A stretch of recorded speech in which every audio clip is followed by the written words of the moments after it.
So very good evening to everyone. Welcome to JK Exam Cracker. This is Tanya. Guys आज का जो questions हम लोग करने वाले हैं वो है मिसस्पेल्ड बेस्ड क्वेश्चंस. इसको रीड करके ही आप लोग समझ जाओगे कि हम लोग स्पेलिंग एरर्स करने वाले हैं. यू ऑल नो कि हमारे पास जेके बैंक पीओ का एग्जाम हुआ, जेके बैंक एसोसिएट्स का एग्जाम हमारा होने वाला है, जिसमें हम लोग को क्लियरली सिलेबस में डिफाइन किया गया है that there will be questions based on misspelled या फिर ऐसा भी लिखा हुआ है स्पेलिंग एरर्स. अब ये क्वेश्चंस होते तो बहुत आसान है लेकिन बहुत ज़्यादा वैल्यू रखते हैं हमारे एग्जाम में, क्योंकि इनका जो वेटेज होता है वो मार्क्स 5 मार्क्स का जाता है. देयर आर सर्टेन सेट्स जहाँ पर ये 3 पूछे जाते हैं, देयर आर सर्टेन सेट्स जहाँ पर ये 5 भी पूछे जा सकते हैं. तो मतलब इन टोटल 3 से 5 क्वेश्चंस हम अपने सेट में एक्सपेक्ट कर सकते हैं based on this particular topic. ठीक है, तो दैट इज वाई 3 से 5 मार्क्स का है, इंपॉर्टेंट है, डेफिनेटली स्किप नहीं कर सकते. आई एम नॉट सेइंग ये हर सेट में आता है. जैसे मैंने बोला वर्ड स्वैप जेके बैंक पीओ के ऑलमोस्ट सभी सेट्स में था, बट मैक्सिमम सेट्स में, बहुत सारे सेट्स में जहां पर हमारे पास वर्ड स्वैप भी दिया गया था, वहीं पर हमारे पास मिसस्पेल्ड बेस्ड क्वेश्चंस भी थे. 3 to 5 मार्क्स का वेटेज इनके ऊपर था. ठीक है स्टूडेंट्स, सो स्टार्ट करेंगे आज हम लोग पैटर्न कि कैसा होने वाला है. And I tell you one thing कि अगर ये क्वेश्चंस आपके एग्जाम में आ जाते हैं, आपके सेट में 3 से 5 ये क्वेश्चंस होते हैं, तो आप अपने आप को बहुत बहुत ज़्यादा लकी मानोगे, क्योंकि इतने आसान लाइक फ्री के मार्क्स आप लोगों को ये मिलेंगे अगर ये क्वेश्चंस आपके सेट में आ जाए. आज मैं आपको क्वेश्चंस करवाऊंगी, बहुत आसान है, लेकिन हमेशा मैं आप लोगों को एक एडवाइस करती हूँ कि कभी भी क्वेश्चन अटेम्प्ट करने से पहले उसके डायरेक्शन ज़रूर रीड किया कीजिए. ठीक है, बहुत बार ऐसा होता है कि हम लोग बहुत बार बैंक एग्जाम्स दे चुके होते हैं, तो हम लोग को पता होता है कि जो भी पैटर्न है मैं तो अवेयर हूँ, मुझे पता है क्या पैटर्न आने वाला है, तो हम डायरेक्शंस रीड करना स्किप कर देते हैं just to save our time. लेकिन ऐसा ना हो कि वो टाइम सेव करने के चक्कर में आप लोग अपने 5 या 10 मार्क्स जो हैं वो वेस्ट कर दें. ठीक है, तो इसका पैटर्न जो होता है ना, it is almost similar to word swap. Word swap के क्वेश्चंस हम लोग ने किए थे, जहां पर क्या था, 4 से 5 वर्ड्स क्या होंगे, बोल्ड होंगे, और उनको आपको स्वैपिंग करना है आपस में अगर पॉसिबल है तो. पैटर्न बिल्कुल वैसा ही होगा. इसीलिए आई एम सेइंग कि आपको क्वेश्चन में रीड करना है कि मिसस्पेल्ड बोला गया है या फिर स्वैपिंग बोला गया है. ठीक है, सो एक बार डायरेक्शंस रीड करते हैं. क्या बोला गया, in the following questions of a sentence, यहाँ पर एक सेंटेंस होगा, 4 of the sentences are marked in bold. कुछ वर्ड्स जो हैं, 4 वर्ड्स इस सेंटेंस में बोल्ड होंगे, जो करेक्टली स्पेल्ड हो भी सकते हैं, नहीं भी हो सकते. ठीक है, और जो भी मिसस्पेल्ड आपको लगता है वही आपका आंसर होगा. अगर नहीं है तो you will choose your answer all और correct. So let's begin with question number 1. मेरे साथ सभी स्टूडेंट्स ये क्वेश्चन रीड करेंगे और आंसर्स देंगे कमेंट्स में. ठीक है, चलिए स्टार्ट करेंगे क्वेश्चन नंबर 1 से. And one more important point that I want to tell you before starting, कि ये वाले जो क्वेश्चंस होते हैं, जैसे मैंने बोला वर्ड स्वैप के सिमिलर होते हैं. अब यहाँ पर देखो, हम लोग को डायरेक्शन में क्या बोला था, मिसस्पेल्ड. कई बार हम लोग को डायरेक्शन में क्या बोला जाता है कि वो वर्ड जो है या तो मिसस्पेल्ड होगा, ठीक है, या तो वो वर्ड जो है वो ग्रामेटिकली हो सकता है करेक्ट ना हो. स्पेलिंग सही है बट ग्रामेटिकली हो सकता है वो वर्ड एज नाउन यूज होना हो, बट यहाँ पर हमें एज वर्ब दे दिया है, तो कई बार ये भी डायरेक्शंस में बोला जाता है. तो ये चीज़ भी आपको ध्यान में रखनी है. कई बार इन क्वेश्चंस में स्पेलिंग ही नहीं, ग्रामेटिकल थिंग भी इंक्लूड कर देते हैं, तो you have to take care that thing in mind also. Question attempt कैसे करना है, हमको कोई मतलब नहीं है सेंटेंस में क्या गिवन है. ठीक है, अगर हमें बोला है कि स्पेलिंग निकालना है, तो हम लोग सिर्फ वर्ड्स पे ही फोकस करेंगे. Why to read the whole sentence. हम लोग को पता है 4 वर्ड्स हमारे पास बोल्ड हैं, देखो चारों के स्पेलिंग सही हैं तो ठीक है, all are correct will be the answer. नहीं सही है तो जो भी सही लगता है आंसर मार्क करो. ठीक है, ये चीज़ आप सबसे पहले करोगे. Your first step would be, क्या होगा आपका पहला स्टेप, कि आपको 4 वर्ड्स चेक करने हैं, उनके स्पेलिंग चेक करने हैं, आंसर मिलता है तो सही, नहीं तो एक बार क्या करना है आपको, ऑल आर करेक्ट कर देना है. सेकेंड स्टेप, अगर आपको डायरेक्शंस में बोला गया है ग्रामेटिकली भी देखना है. इफ़ यू सी कि सारे के सारे वर्ड्स के स्पेलिंग सही हैं और आपको डायरेक्शंस में बोला गया है कि ग्रामेटिकल भी चेक करना है, तो आप लोग फिर सेंटेंस को एक बार रीड कर लो. लेकिन पहले स्टेप में सेंटेंस पूरा रीड करने की या सेंटेंस का मतलब समझने की ज़रूरत नहीं है, because we only need to do is हम लोग को स्पेलिंग निकालना है. ठीक है, चलो सबसे पहले हमारे पास वर्ड है एजुकेशन. एजुकेशन के स्पेलिंग बिल्कुल सही है.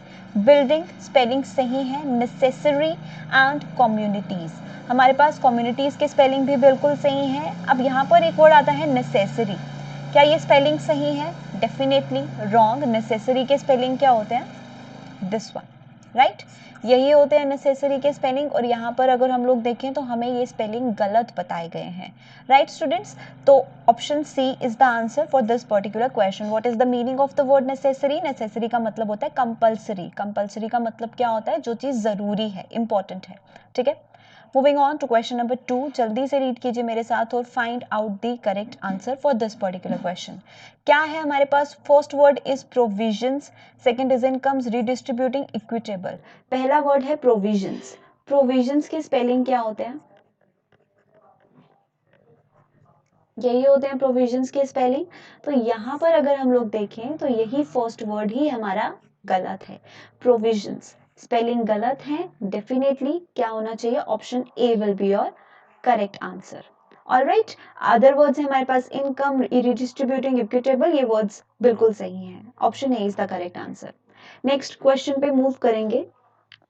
First word is rejected, correct है। डिकेट्स करेक्ट है। लिबरलाइजेशन एंड सर्कुलेशन, सर्कुलेशन की स्पेलिंग बिल्कुल सही है। लिबरलाइजेशन, लिबरलाइजेशन की स्पेलिंग क्या होते हैं? SATION, राइट, जिसका मतलब क्या होता है? हम कह सकते हैं freedom. when you are when you have no restrictions to do something, जब आपके ऊपर कोई रिस्ट्रिक्शन नहीं है, जब आपके ऊपर किसी भी तरह का कोई दबाव नहीं है, किसी भी तरह का कोई भी आपके ऊपर जोर नहीं है कि आपको चीज ऐसे ही करनी है। when you are free from any restrictions, कोई भी रिस्ट्रिक्शंस आप पर है तो वो रिमूव कर दी गई है, उसी को हम लोग क्या कहते हैं? लिबरलाइजेशन। ऑलराइट, आई होप यहाँ तक समझ में आ गया। Moving on to next one, question number 4, the proposal to establish, first word is establish, second word is overarching, third word is permeate, fourth word is uploaded. Establish का मतलब आप सभी लोग जानते हैं, कुछ भी इस्टेब्लिश करना, लाइक काइंड ऑफ हम क्या कह सकते हैं इसे? डिस्कवर करना, कुछ ऐसा। नेक्स्ट वर्ड इज ओवरआर्किंग, ओवरआर्किंग का मतलब होता है कॉम्प्रिहेंसिव। कॉम्प्रिहेंसिव एज इन जिसमें सब कुछ इंक्लूडेड है, एवरीथिंग इज इंक्लूडेड, ठीक है। जैसे यहाँ पर बोला गया overarching goal to enable a culture of research. Overarching goal मतलब ऐसा गोल जिसमें सब कुछ इंक्लूडेड है, ठीक है। परमिएट का मतलब क्या होता है? गो थ्रू, कुछ ऐसा जिसके अंदर से आप लोग गुजर सकते हैं, निकल सकते हैं। परमिएट है, हम लोग पढ़ते हैं साइंस में भी, परमिएबल, सेमी परमिएबल, लेयर, कुछ ऐसा। तो मतलब जिसके बीच में से आप निकल सकते हैं, that is pass through something. Alright, next word है अपलॉडेड। अपलॉड का मतलब क्या होता है? कमेंट। कमेंट का मतलब क्या होता है? प्रेज, तारीफ, ताली बजाना किसी के लिए, दैट मीन्स अपलॉड करना, उसको कमेंट करना, प्रेज करना। तो करेक्ट आंसर क्या होना चाहिए हमारे पास? All are correct. सभी के सभी वर्ड्स का जो स्पेलिंग है बिल्कुल सही है स्टूडेंट्स। मैं आपको मीनिंग साथ साथ इसीलिए बता रही हूँ क्योंकि आपको पता है वोकैबुलरी भी आएगा, तो दैट्स व्हाई मैं चाहती हूँ मैं आपको जो भी वर्ड्स नए करवाऊँ साथ साथ उसके मीनिंग्स भी बताते रहूँ। मे बी बहुत बेसिक हो बट मीनिंग पता होना चाहिए, सो दैट हम लोग जब भी वोकैबुलरी करें आप लोगों को हेल्प मिले। एंड बहुत सारे स्टूडेंट्स के मैंने कमेंट्स रीड किए जिनका कहना था कि वोकैबुलरी करवाई जाए, तो definitely student I will come up with the session. Most probably मैं लाइव लूंगी बिल्कुल वो सेशन जिसमें मैं आप लोगों को एक क्विज रखूंगी, काइंड ऑफ वोकैबुलरी क्विज, ठीक है, जिसमें हम सारे बहुत सारे इंपॉर्टेंट वर्ड्स करेंगे और वही पैटर्न करेंगे जो हमारे पास पूछा जा रहा है बैंकिंग एग्जाम्स में। इवन जो जेके बैंक पीओ एग्जाम में भी पूछा गया था उसी पैटर्न पर बेस्ड हम इंपॉर्टेंट वोकैबुलरी करेंगे, ठीक है। तो बिल्कुल होगा, डोंट वरी। चलिए क्वेश्चन 5 आंसर चेक करते हैं। Policy making correct answer. Next word is essential. Essential की स्पेलिंग यहाँ देखें तो गलत है। एसेंशियल की स्पेलिंग क्या होते हैं? ESSENTIAL। एसेंशियल का मतलब क्या होता है? जरूरी, इंपॉर्टेंट, सिग्निफिकेंट। उसके बाद एडमिनिस्ट्रेटिव सेंटेंस में वर्ड बिल्कुल सही है, पैकेजिंग बिल्कुल सही है। Option b is the correct answer for question 5। Alright, चलिए सिक्स्थ क्वेश्चन पे आएंगे।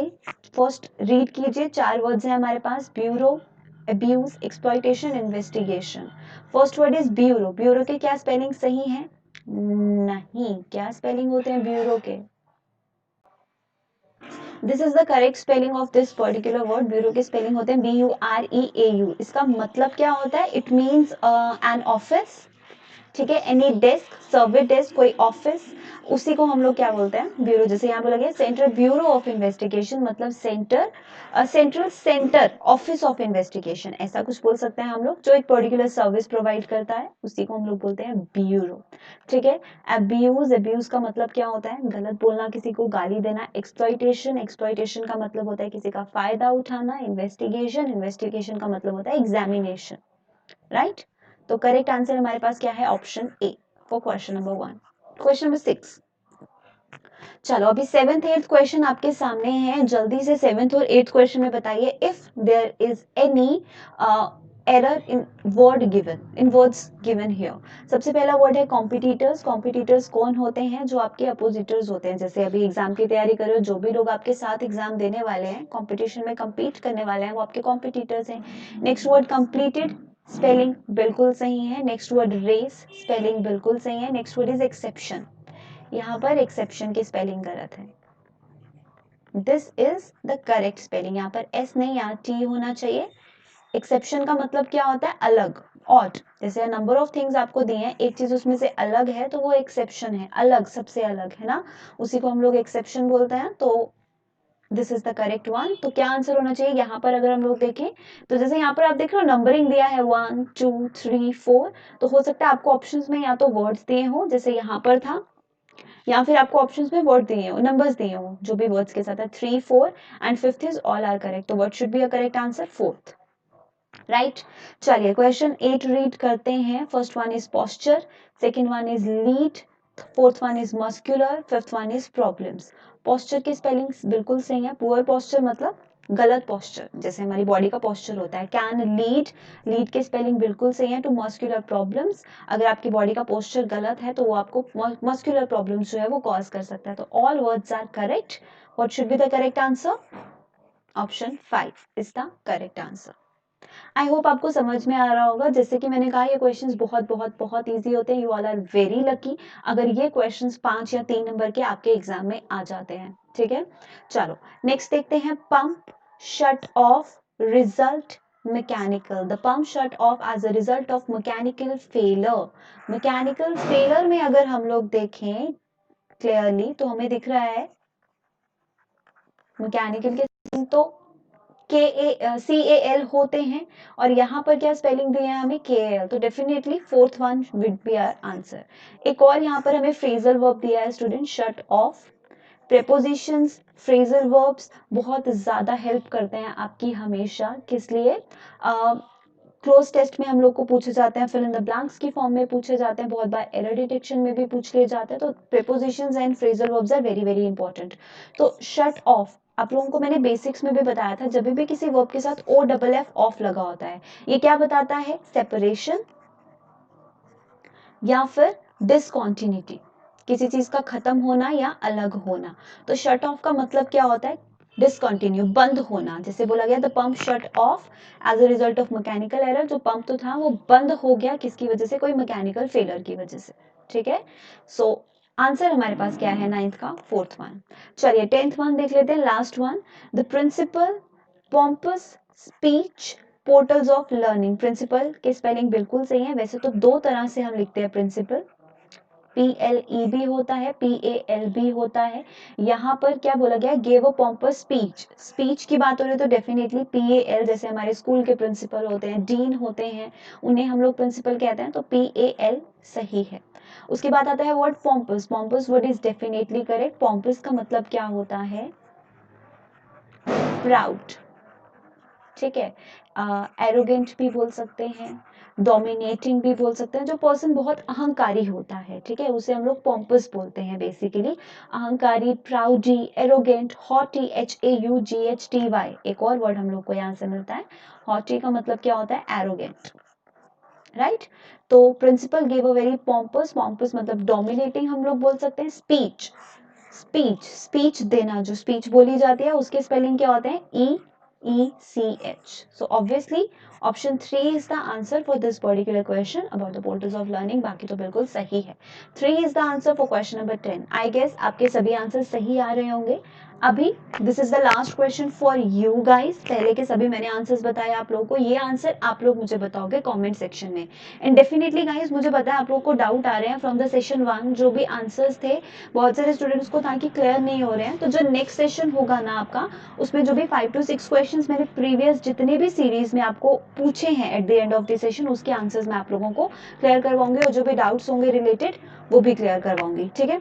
तो अभी हमारे पास 4 वर्ड्स हैं, कॉपिंग, illness, beer, load. We have these 4 words and fifth option is all are correct. आपको जो भी स्पेलिंग मिस्टेक लगता है यहाँ पर, आप लोग मुझे बताओगे कहाँ पर, इन द कमेंट सेक्शन, ठीक है गाइस। सो ये था हमारा आज का सेशन। आई होप ये क्वेश्चंस आपको हेल्प किए होंगे। डेफिनेटली ये क्वेश्चंस हमारे लिए इंपॉर्टेंट है, 5 नंबर के आ जाए तो बहुत आसान हो जाता है, इतने नंबर्स हम लोग को इजीली मिल जाते हैं, टाइम भी सेव हो जाता है। तो ये क्वेश्चन जरूर प्रैक्टिस करना। इवन मॉक्स में भी इनके ऊपर सेपरेट 2 मॉक, तो अगर आप लोग मॉक्स में इनरोल्ड हो तो ये मॉक्स डेफिनेटली दीजिएगा, ठीक है, जिससे आपका हर सेशन के साथ प्रैक्टिस हो जाए। जो भी आज हम प्रीवियस ईयर्स कर रहे हैं उसका अगर आप लोग मॉक्स में इनरोल्ड हो, मॉक दोगे तो साथ ही साथ आप लोगों का प्रैक्टिस होता जाएगा हर एक टाइप के क्वेश्चन का, जो जब एग्जाम आएगा आप लोगों को बहुत ज्यादा हेल्प मिलेगा, ठीक।